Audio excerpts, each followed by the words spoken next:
अस्सलाम वालेकुम। आज हम डिस्कस करने वाले हैं पीएससी और पीपीएससी के क्वेश्चंस। पास पेपर में जो क्वेश्चंस आते हैं, तो हम फर्स्ट क्वेश्चन स्टार्ट करते हैं, जिसमें है आपके पास कि अगर वन थर्ड और वन फोर्थ कोई नंबर हो और वो इक्वल है, इज का मतलब होता है इक्वल है 15 के, ठीक है। ऑफ का मतलब होता है मल्टीप्लिकेशन। तो आपने इसका थर्ड 10 नंबर निकालना है। तो हम स्टार्ट करते हैं इसको। आपके पास स्टेटमेंट है 1/3 क्रॉस 1/4 ऑफ ए नंबर की जगह एक्स आ गया, इक्वल है 15। अब इन दो नंबर को आपस में मल्टीप्लाई करेंगे तो ये आपके पास 12 आ जाते हैं, एक्स इक्वल्स टू 15। अब ये जो दो नंबर है आप इनको आपस में मल्टीप्लाई करेंगे, तो 12 को 15 के साथ जब मल्टीप्लाई करते हैं तो आपके पास आ जाते हैं 180। अब ये जो 180 है आप इसको नेक्स्ट स्टेटमेंट में यूज़ करेंगे, जिसमें आपने निकालना है 1/10। तो third ten of that number, जो डैट नंबर है आपके पास एक्स है, तो एक्स की जगह पे आप 180 पुट करेंगे, ठीक है। अब जब आप 180 को 3 के साथ मल्टीप्लाई करते हैं, अब जब आप इन दो नंबर को आपस में मल्टीप्लाई करेंगे तो आपके पास आ जाएगा 540, और 10 पे इसको डिवाइड कर दे, ये दोनों कट के आपके पास जो आंसर है वो 54। तो यहाँ पे जो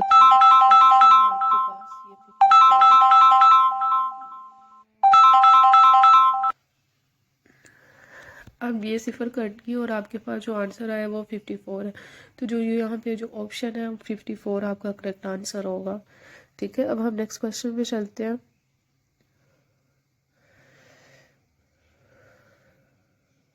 इसमें आपके पास है ये वाले नंबर, जिसमें आपने जो दिखने में काफ़ी टफ लग रहा है, बट ये क्वेश्चन है इजी। इसमें क्या है कि आपके पास जो नंबर्स हैं 3.39 इसकी पावर है, -1.61 के ऊपर भी पावर है, डिवाइड 3.39 -1.61।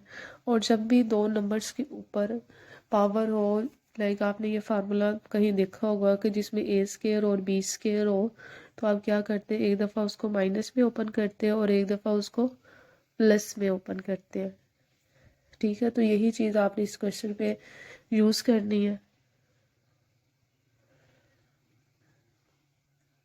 इसमें आप इसको पहले एक दफ़ा प्लस में लिखेंगे फार्मूले के अकॉर्डिंग कि a square minus b square equal होता है, एक दफ़ा प्लस में और एक दफ़ा माइनस में। 3.39 -1.61 माइनस में आ गया, 3.39 प्लस 1.61 डिवाइड 3.39 -1.61। अब ये भी माइनस में है, ये भी माइनस में, ये दोनों कैंसिल हो जाएंगे और बाकी जो दो नंबर है आप इन दो नंबर्स को ऐड कर लेंगे। ऐड कैसे करते हैं कि 3.39 में आप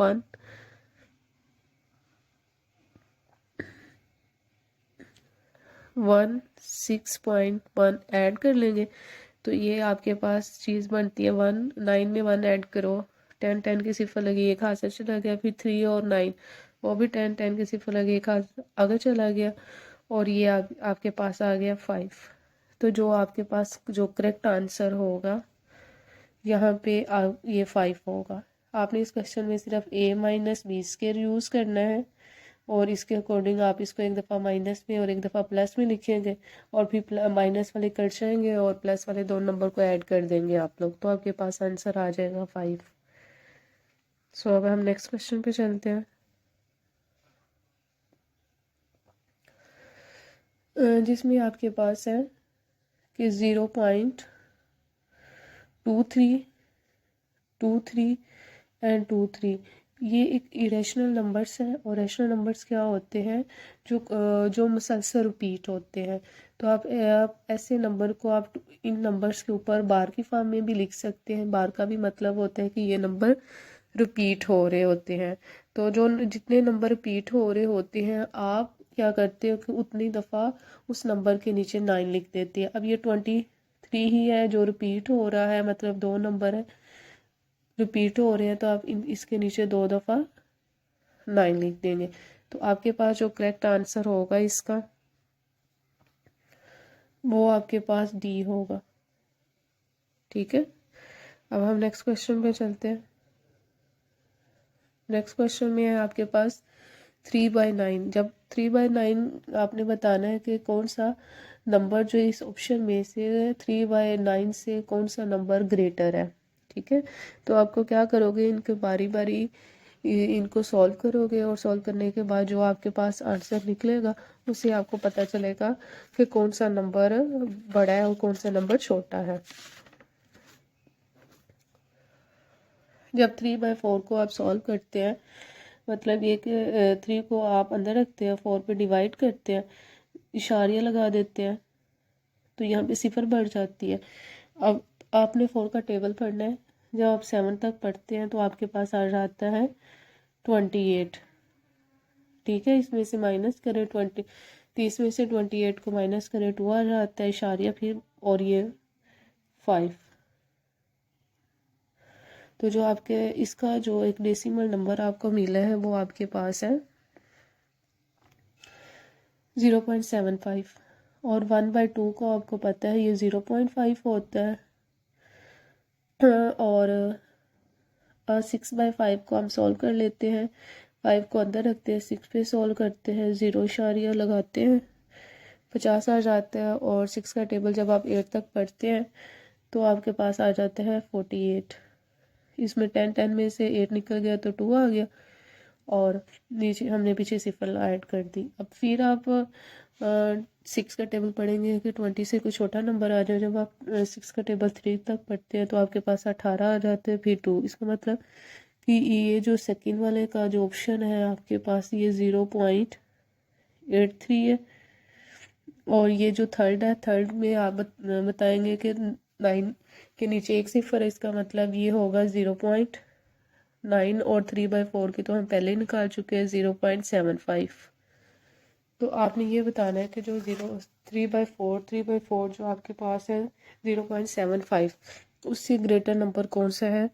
तो उससे जो ग्रेटर नंबर है वो आपके पास 0.79 है। तो आपके पास करेक्ट आंसर होगा ऑप्शन नंबर 3।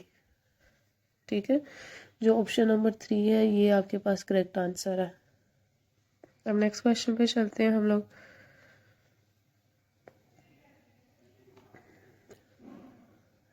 सिक्स पॉइंट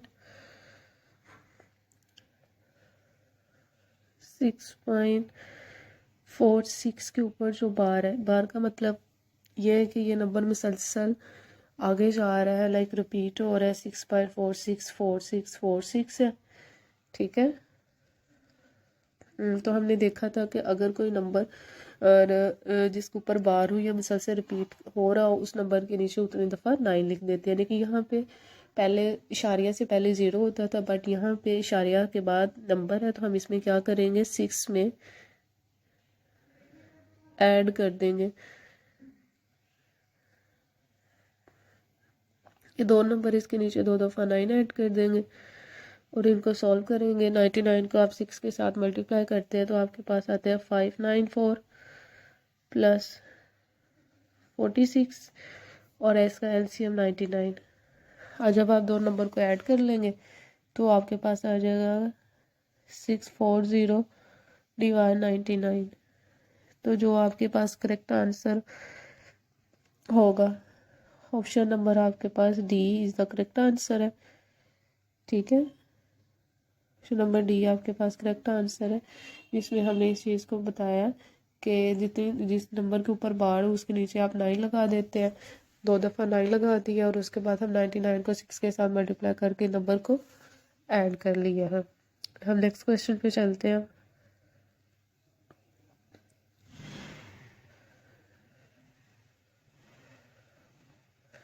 इस क्वेश्चन में है आपके पास ए और बी की आपने वैल्यूज़ निकालनी है और ये उन्होंने क्वेश्चन दिया हुआ है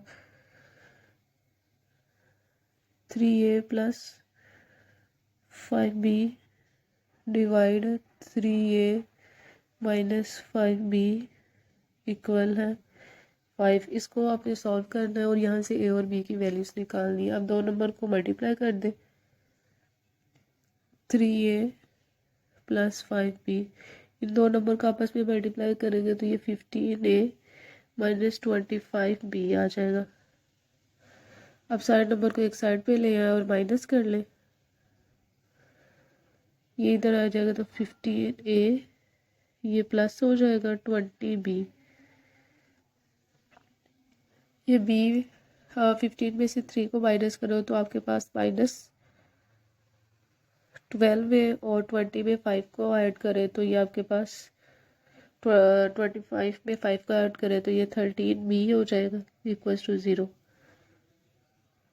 -12 इसको भी आप कर दो 13b माइनस माइनस कट गया। आप इन दोनों टेबल को 3 का टेबल पढ़ के चेक कर लेते हैं। 3 का टेबल पढ़ते हैं आप तो ये 3 4 12 3 10। आप फिर 2 का table 2a equals to 5b।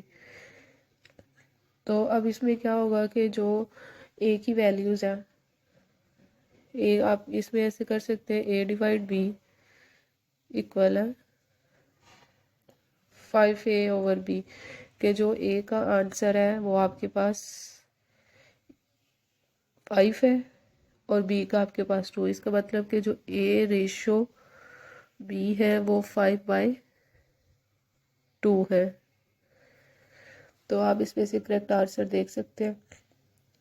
ये ऑप्शन नंबर आपके पास जो ए है इसमें 5 3 या 3 की जगह आपके पास 2 है करेक्ट आंसर। तो सो आपके पास जो A is the correct answer है। ठीक है, तो अब हम नेक्स्ट क्वेश्चन पे चलते हैं।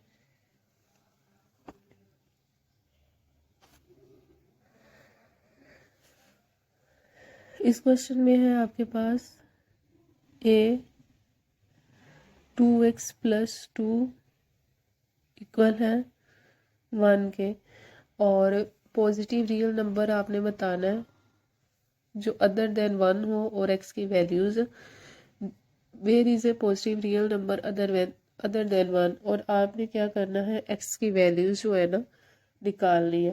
सबसे पहले हमें क्या करना पड़ेगा, ये जो इसकी बेस है हमें इसको इक्वल करना पड़ेगा और इसकी बेस को इक्वल करने के लिए हम क्या करते हैं कि आप इसके ऊपर, आपको पता है जब किसी भी नंबर के ऊपर 0 लिख देते हैं तो वो इक्वल टू 1 होता है। तो हम वही काम करेंगे इसमें।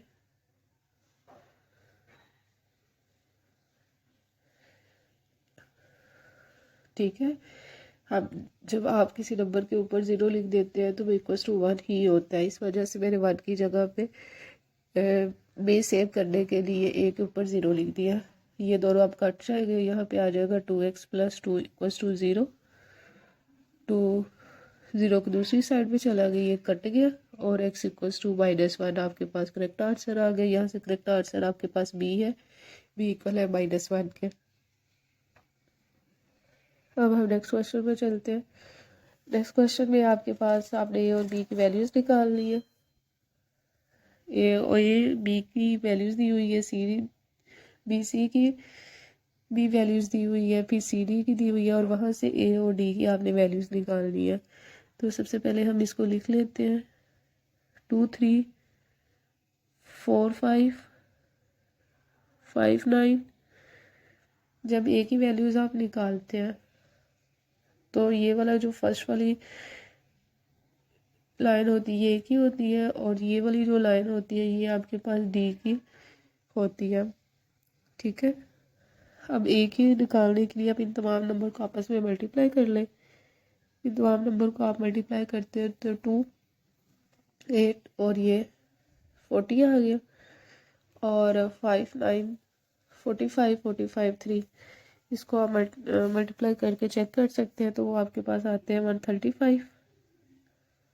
ठीक है, अब इसको 2 के टेबल पे काट ले या 5 के टेबल से काट लेते हैं। 2 7 और जो यहाँ से आपका करेक्ट आंसर होगा ये बी होगा।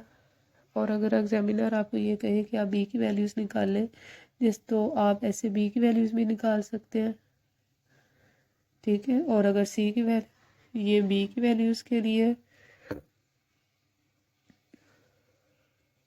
ये आप ऐसे बी की वैल्यूज़ निकाल सकते हैं। और अगर आपने सी की वैल्यूज़ निकालनी हो तो आप इन नंबर्स को मल्टीप्लाई कर दें तो आप सी की प्रोपोर्शन की वैल्यूज़ निकल आ जाएगी। इस तरह आप ए बी सी और डी की वैल्यूज़ निकाल सकते हैं। ठीक है, अब हम नेक्स्ट क्वेश्चन में चलते हैं।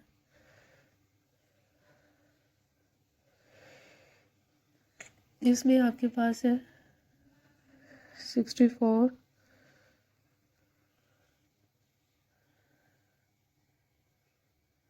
x + 1 इक्वल है 64/4 की पावर x। अब हमें क्या करना पड़ेगा, पहले 64 का एलसीएम निकाल लेते हैं ताकि इनकी जो बेस है वो सेम हो जाए। और जब बेस सेम हो जाएगी तो इसको काट के हम इनकी पावर को नीचे लिख सकते हैं और सॉल्व कर सकते हैं। पहले हम 64 का एलसीएम निकालते हैं। हम 4 के रिस्पेक्ट से निकालेंगे क्योंकि नीचे 4 लिखा हुआ है, तो इसका मतलब इसका जो एलसीएम है आपने 4 के लिए ही लेना है। 4 1 और यहाँ पे 6 आ गया, 2 आ गया और ये टेबल पढ़ने से 4 ये 4 1 आर। ठीक है, इसका मतलब कि आपके पास जो 4 है वो 3 दफ़ा आ रहा है।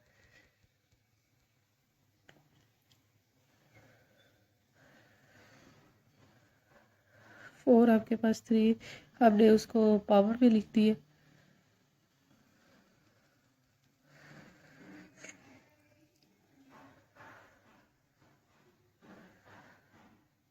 x + 1 इक्वल है ये भी 3 इक्वल है 4x। अब 3x + 3 इक्वल है, ये पावर आप जब ऊपर ले आएंगे तो ये माइनस हो जाएगा। अब ये दोनों आप काट सकते हैं और 3x + 3 इक्वल है 3 - x। जब ये 3 साइड पे आ जाए तो माइनस पे आ जाएगा तो ये कैंसिल हो जाएगा और ये equals to 4x equals to 0। 4 कभी भी 0 नहीं होगा, इसका मतलब ये जो आपके पास x है इसकी वैल्यूज़ क्या है 0, तो यहाँ पे जो करेक्ट आंसर है b इक्वल्स टू 0। आज के लिए यहाँ तक ही काफ़ी था। इंशाल्लाह नेक्स्ट वीडियो में मिलेंगे। अल्लाह हाफिज़।